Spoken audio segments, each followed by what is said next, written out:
Oh, what do we have here? You guys won't believe this shit. This one is titled 28-year-old executes parents for canceling trans surgery. Well, you never getting that surgery now. This one is by EW Crime Storytime. She's clinically insane at this moment. Delusional and paranoid, mentally ill. She is laid completely on her side and has an object up to her head. Trust me, dude, I tried and tried and tried for over 7 years to get away from that abusive family. When officers close in on a desperate shooter following a brutal execution, the situation escalates as negotiators attempt to bring an end to the bloodshed. The following is based on official police records released to date, and most of the footage has never been seen before until now. In Washington City, Utah, on the evening of June 18th, 2024. Utah, nothing never goes down at Utah, bro. Utah is like nothing but happiness and mountains. A concerned neighbor calls 911. My neighbors just came running down the road yelling, call 911 for gunshots. And there's a yellow Kia Soul that just drove away from their house. I don't know what's going on. Go in the house. Once he and his wife are safely inside, the neighbor Corey calls 911 himself to explain further. I need an officer to if there's gunshots. Okay, is somebody shot? I think so. Was something shot at your house? Yes, I think my parents were shot upstairs. Did someone come into your house to shoot? Yes, I think it was my brother. What's your brother's name? His car name is Colin. He goes by Mia. According to Corey, the 28-year-old suspect, whose legal name is Mia Troy. See, that couldn't have been my brother's name, because I would have been fucking with him all the time. Bailey may still be armed. You're not able to go check if your parents are, or what their status might be. I would have been like, hell no, he over here shooting people. He just saw my mom and my daddy. What you think he gonna do to me? Fuck. I can't check anything right now. She trying to get him later, whacked. another call reaches emergency dispatchers, this time from Mia's own cell phone. 911, what is the owner of this iPhone was in a severe car crash and is not responding to their phone. The emergency location is... The recording relays exact coordinates to dispatchers, leading officers to a broken iPhone in the street, and to the realization they have no way to effectively track Mia's location. Bam! With a possible armed suspect still at large, they remain on high alert as they enter Corey's home in search of their parents. Inside, they discover the gruesome aftermath of a brutal massacre. On the living room floor, 69-year-old Gail Bailey is found motionless on her stomach, with blood soaking into the carpet beneath her. Shit. In a nearby hallway, her husband, 70-year-old Joseph Bailey, is found lying flat on his back, with blood pooling around his head. They was for a long time, 70 years old. The married couple shows no signs of life, and it's clear they are beyond any hope of saving. Damn. Officers keep this He looked like that actor, though. What's the actor's name? I can't think of it. I just was watching him, too. heartbreaking discovery to themselves as they meet with their son, Corey. So, Corey, I know this is the hardest thing you've ever done, right? I need you to tell me what happened today. So, me and my wife were downstairs watching a show. Okay. My mom was upstairs arguing with my grandma about some family drama or whatever, but apparently it pissed off my brother. He's schizophrenic. He's been going through a lot of issues lately. And Shit, he's schizophrenic and he want to be trans. He's just all fucked up. transitioning. Okay. Corey explains that his mom's argument with his grandmother happened over the phone and involved a scheduled surgery for Mia, though he is unsure of the details. We have a protective order against him. Okay. Me and my wife. Okay. Does that include that house? Yes. Okay. Includes the house, me, my wife, and my kids. Okay. According to police records, officers had been called to the home a year earlier after Mia allegedly pointed a gun at Corey during a verbal confrontation. Yeah, you would be my brother no more. We ain't never got to talk ever again. Simpler than not. You point anything at me to kill me, you getting treated worse than off the street. And I swear to God, you is not going to like the outcome.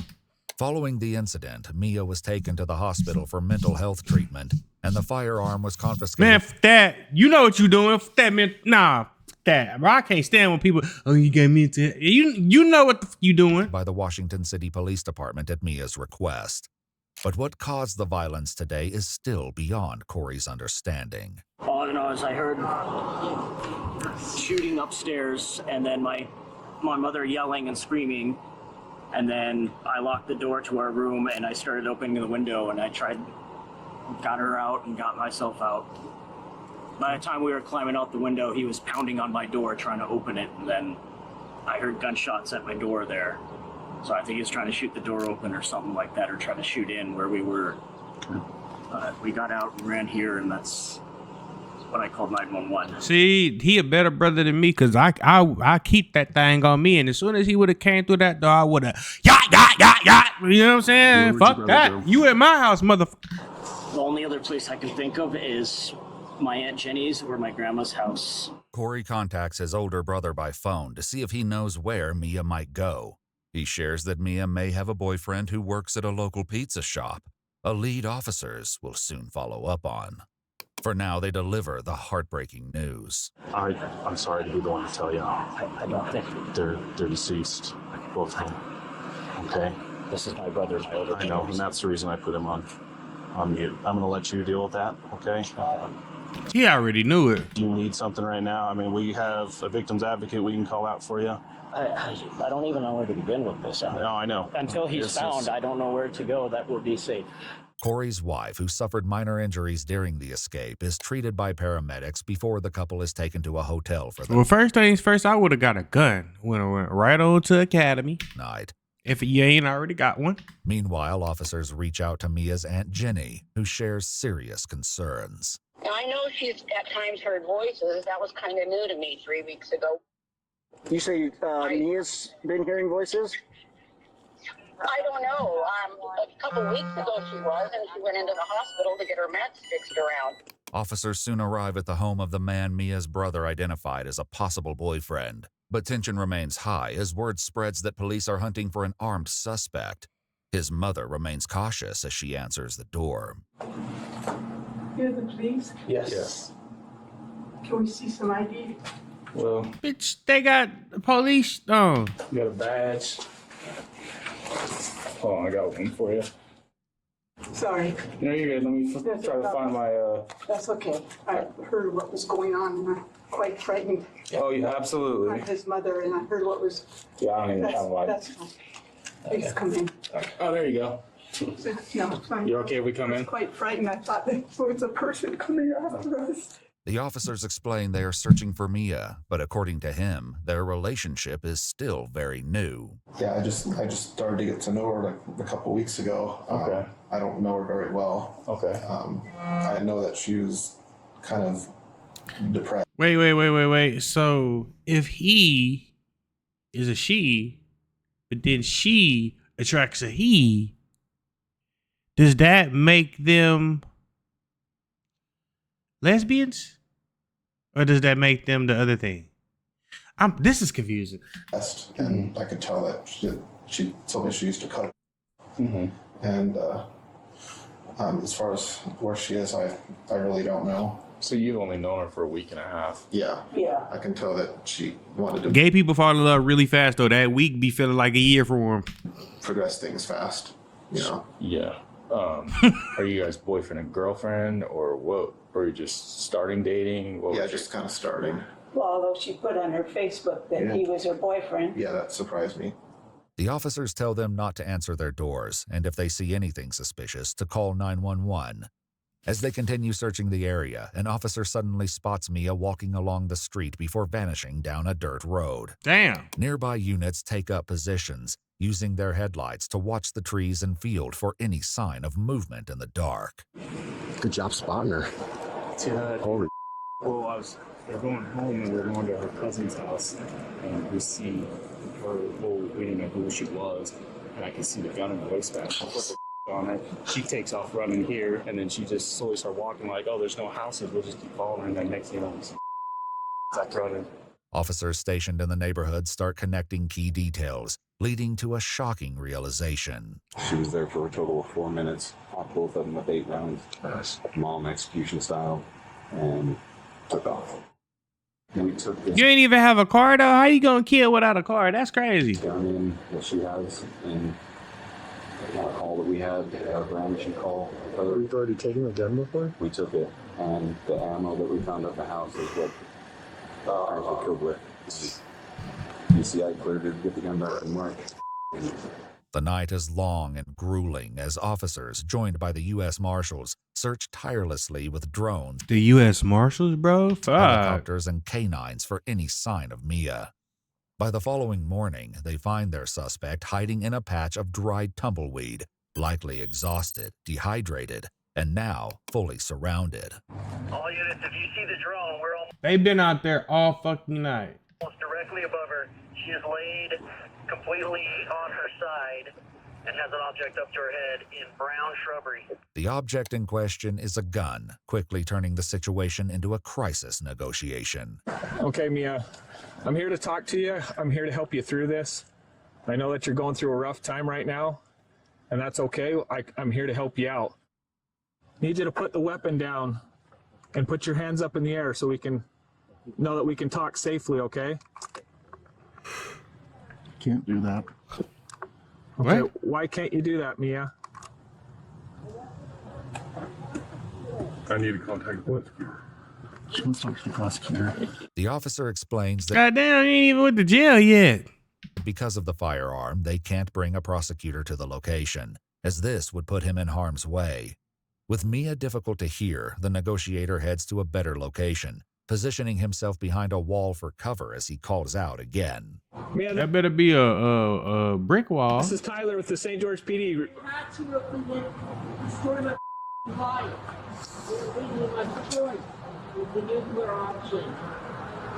Okay. Nuclear option. What the fuck are you talking about?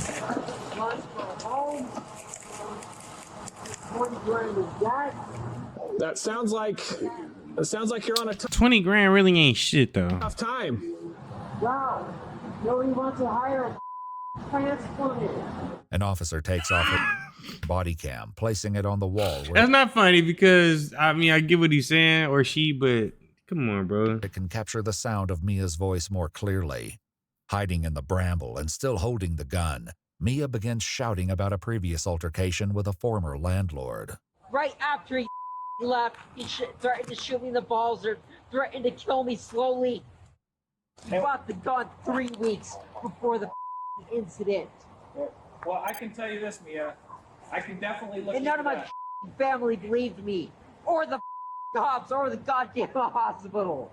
Just 2 weeks earlier, Mia contacted the St. George Police Department, claiming the landlord brandished a shotgun and installed listening devices in the home that caused headaches. A cousin who had recently What? offered Mia a place to stay was able to give more details to investigators.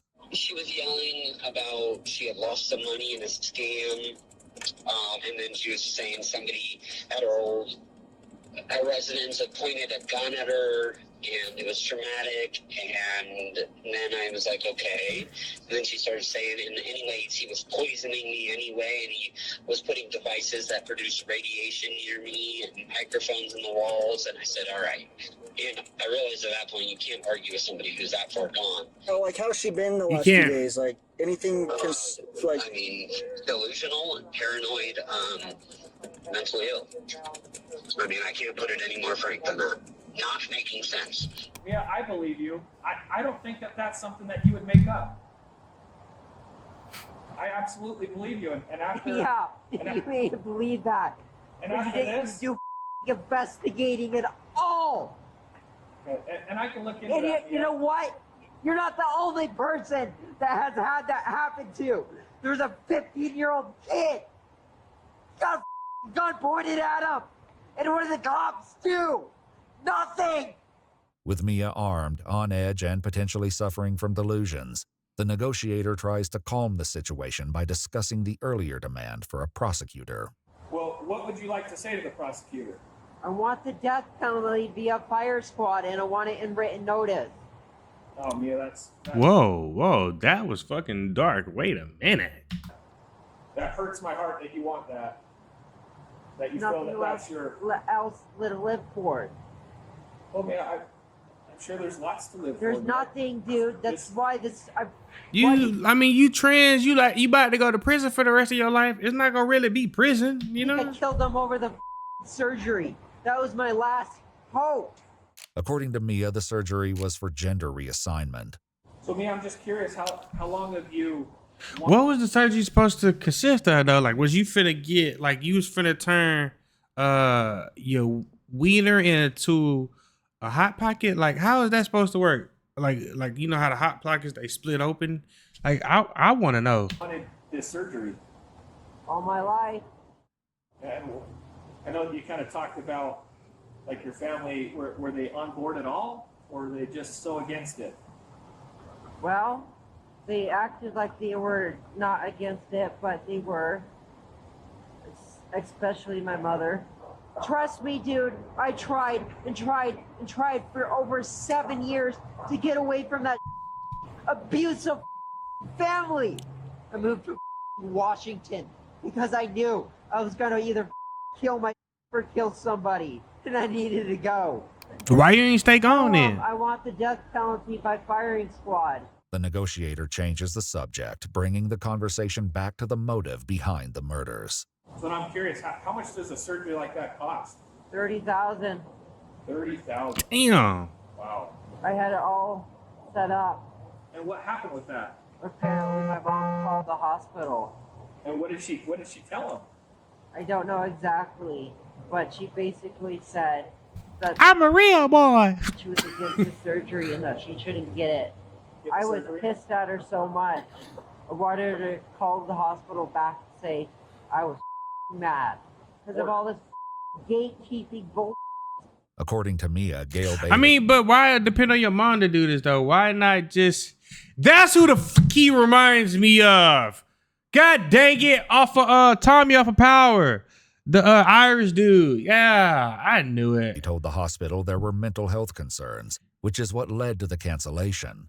Mia's cousin had shared similar sentiments based on recent behaviors. She's taking, massive amounts of hormones for her transition, but she's on estrogen and testosterone blockers. That's got to affect your mind in some way, and it probably did not good things to her brain. You know, like not if his brain is. I mean, her brain is already like haywire. Like it's fucked up, and then you doing this to it. Yeah. There's been like recently where I'm like, what the are you talking about? She's clinically insane at this moment. First, let me answer this. You have extensive technology knowledge? I would say I know a fairly good amount. Okay. Well, you know Stephen Hawkins, his little brain device, they make him talk? Yeah. Apparently it's solar powered and it can filter words. Really? Yeah. And it can x-ray. The hospital wouldn't that prosecutor has no interest in this conversation because he says, so really? Okay. give me the blood result. I had 3,000 times the level of radiation in my blood, and they said I was right. So I'm curious, where do you think you got the radiation from? From that device for several months. Okay, I can see what you're talking about with that. I don't know how it does it. It makes like a subsonic sound. I've been trying to look for months. So with the radiation levels that high, what have you looked into? Like what? Well, I apparently can read my thoughts. With Mia seemingly disconnected from reality, the negotiator changes the subject once again. I would have been losing my mind having this conversation. No cap. While they discuss Mia's past employment working with children with special needs. 30 minutes into the negotiations, it seems as though the rapport building is helping to put Mia at ease. But it's clear the danger is not fully behind them. Meanwhile, an officer makes a call to provide an update on the situation and shares a keen observation. I feel like we're making some good rapport, and then she'll swing back around to my life is over. And when she does that, she transitions her voice back to a male voice. But when she's building rapport, she'll talk more like feminine or female. It's quite interesting, actually. Multiple personality disorder? Dude, my life's over, dude. It's not over, Mia. You both know it. Don't bull me with the police tactics. Come on. With hope waning, the negotiator offers Mia a possible future to look forward to. I've heard of, when people go to jail, I've heard of them, in some cases, the state paying for surgeries. Oh. Yeah, well, do you think you're gonna go to a woman's prison without the surgery? No, you finna go around a bunch of, yeah. We're not gonna try to live on even in prison without the surgery. Okay, Mia, well, I just got word back from the prosecutor, and he says he's willing to talk. No promises, but needs you to give up first. I could have just killed and let those pieces win, like everybody else in my life. But no, I wanted to drag them with me. Nearly an hour into the standoff, the negotiator learns that the prosecutor has arrived on the scene and is willing to talk to Mia, on the condition the gun is safely secured. Tell them the second option then. You can't fulfill the first. What's Call that? it Plan B. What's that? We'll call it Plan B. Okay, what's Plan B? Get the surgery. You still want to get the surgery? Yeah. You can't be put in a men's prison though. And that's something that you can work with the prosecutor and judge, because that's what you can talk about and say, hey, look. You definitely finna be around nothing but men. This is what I want. This is what I would like to see happen. And then you guys talk about and come up with a plan. With the promise that Mia can discuss it with the prosecutor in person, the negotiator asks that the gun be tossed aside. Clip's empty. It looks empty? The dumb I didn't get. Okay. I'm gonna save the last round for me. After reassuring Mia that no one will use excessive force during the arrest, a peaceful surrender is finally secured. Watch the us! Keep your hands where I can see them! You go down on your knees. I know that motherfucker hot. That sun radiating off your skin. Go down on your knees.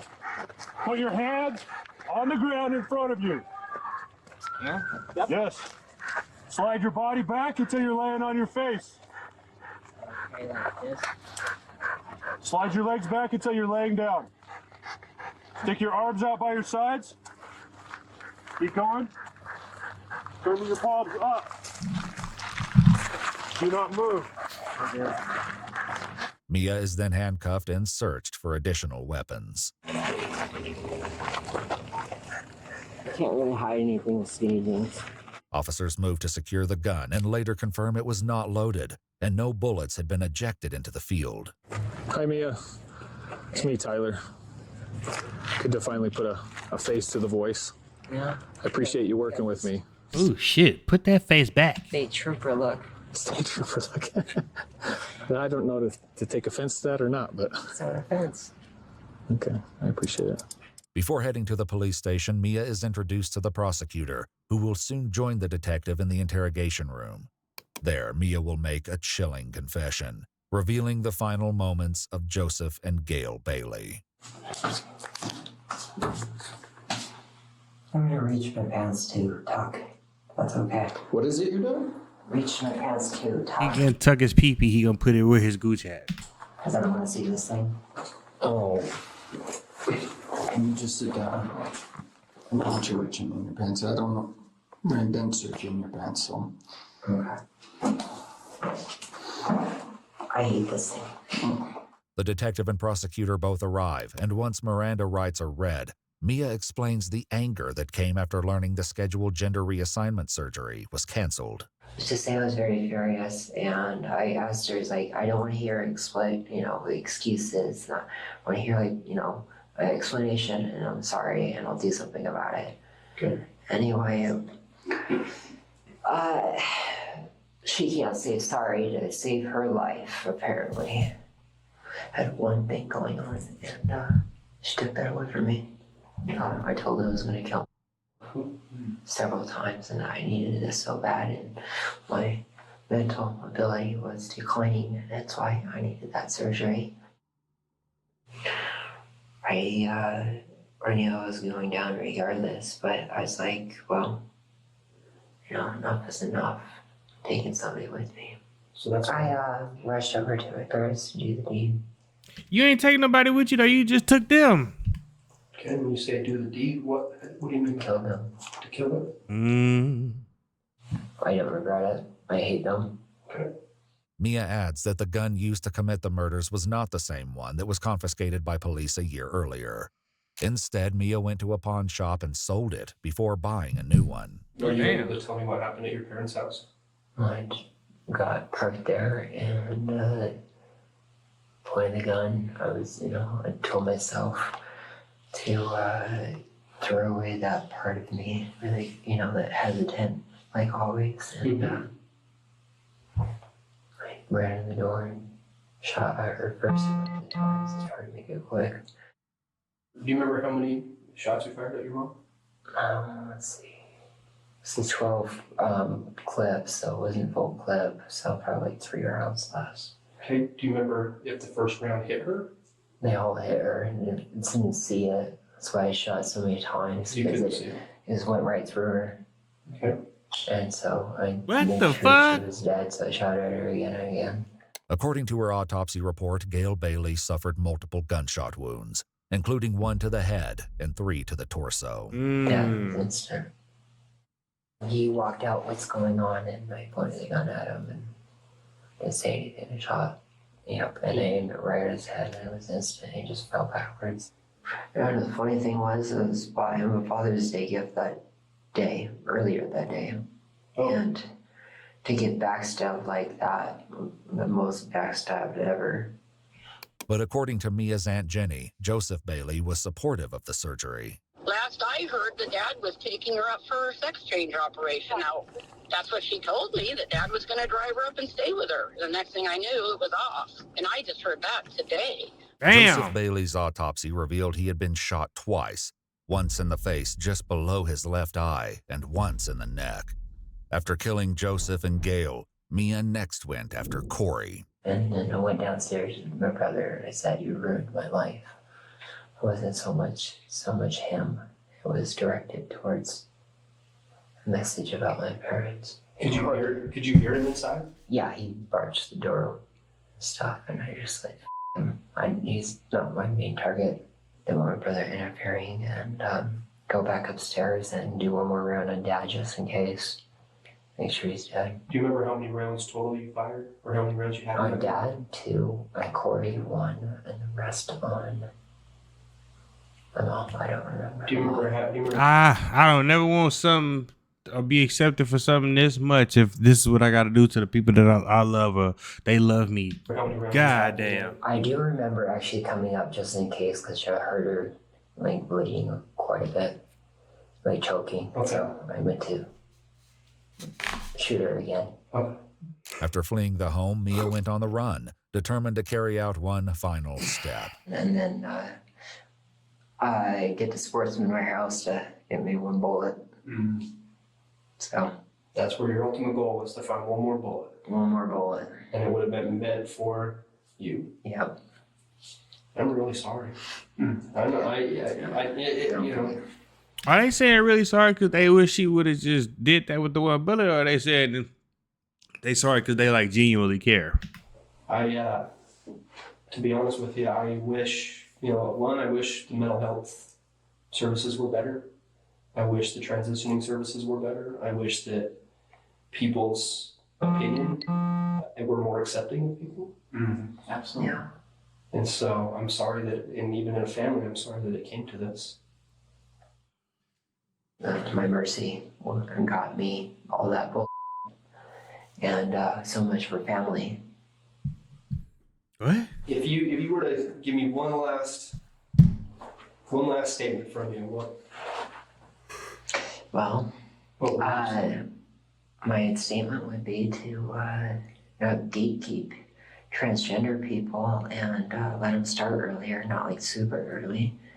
I mean, the sooner the better. What age do you think is appropriate to begin?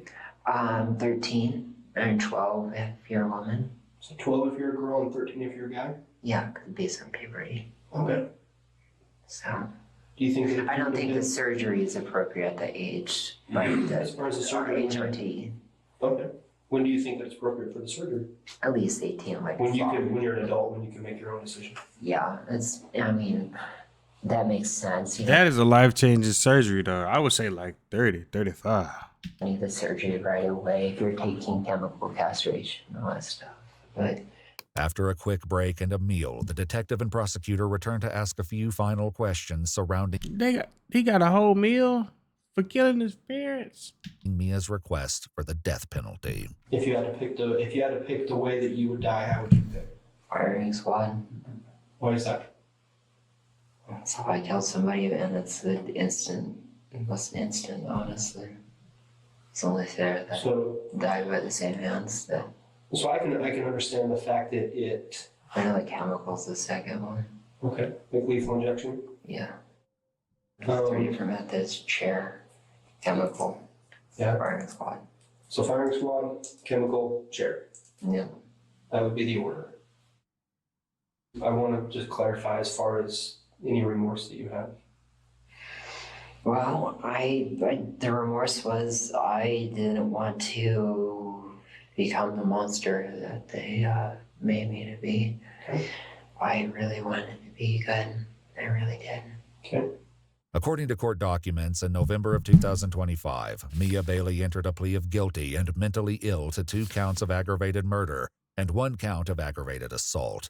Mia was sentenced to 2 indeterminate terms of 25 years to life for aggravated murder, plus an indeterminate term of up to 5 years for aggravated assault, with all sentences to run consecutively. Mia's plea agreement makes no mention of a guaranteed state-paid gender reassignment surgery or a promise of a later transfer to a women's prison. In a GoFundMe, a family member wrote of Joseph and Gail Bailey, saying, quote, "They were 2 of the most loving and generous people we've ever known." Damn. Watch our full videos as they were originally made, with no randomly muted words or details cut. We've also... Thank you guys for tuning in. Shout out to all my supporters. I love you. If you haven't already, make sure you hit that subscribe button and make sure you hit that notification bell so you can stay up to date with all my latest content as well. It's been a pleasure. Don't forget to hit that like, comment, and share button as well, as it helps the channel out tremendously. And that's it, baby. Away. Out.